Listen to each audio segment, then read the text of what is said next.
Covering Putnam County, where a sexual assault investigation involving a small child has led to a search for more potential victims. One of our biggest concerns is the fact that it's very possible that this investigation has indicated that he may have intentionally targeted youth who were members of family that would be hesitant to report potential abuse because, quite frankly, they're not documented residents or citizens of the United States. Here's body camera video of Putnam County deputies arresting 82-year-old Gilberto del Castillo España. He was taken into custody yesterday after a warning was issued for his arrest on one count of capital sexual assault on a child. News4Jax reporter Eric Avanier is here now in the studio with a closer look, Eric, at detectives' search for more victims.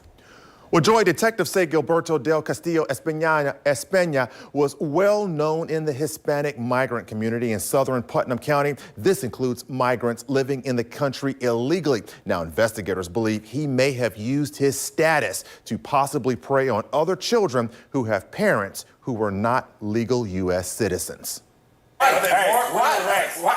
Talk to my lawyer. Late Tuesday morning, 82-year-old Gilbert del Castillo España was recorded on body cam video resisting Putnam County deputies after they arrived at his home to arrest him on a charge of capital sexual battery. According to investigators, the alleged victim is under the age of 12 and belongs to parents who are undocumented immigrants. Detectives say Castillo España befriended the parents long before their child was born and was trusted to be around their child because he had been helping the parents. But months before the spring of last year, the parents noticed something was not right with their child. There was no marks. The child did not initially come forward and say anything, but they noticed the child was becoming withdrawn. The child had actually started to gain a lot of weight that wasn't expected, and just really isolated himself from everybody. Investigators say the parents were afraid to report their suspicions to authorities out of fear of being deported. So they sought the advice of a faith leader, and then from there the faith leader worked with them and encouraged them to where it was finally reported. Detectives say this all began as an investigation into suspected physical abuse, but as they dug deeper, they realized this is more than physical abuse. This is sexual abuse, and in fact was sexual battery on this young child. It took a long time for detectives and child protection teams to get the information to confirm a sex crime allegedly happened. But detectives say once they were able to confirm the child had been sexually abused, they began to suspect the possibility of other victims who may also have migrant parents who are too afraid to come forward to authorities.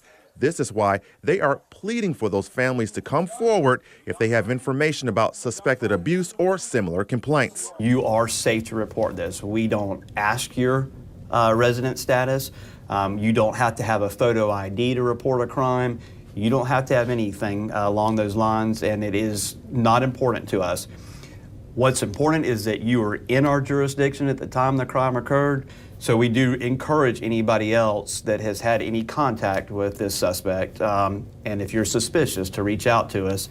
The suspicion of more victims is based on the suspect's past employment. Before he retired in 2015, Castillo España worked within the Putnam County School District to help migrant families who were new to Putnam County.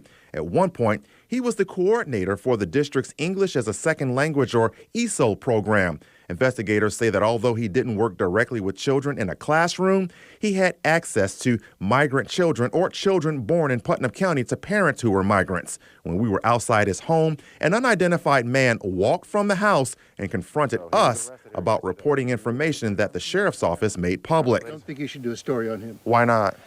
Because he's accused of some very heinous. Because you're making a very bad situation very much worse. In America, How are we making it worse? How are we making it worse? Innocent.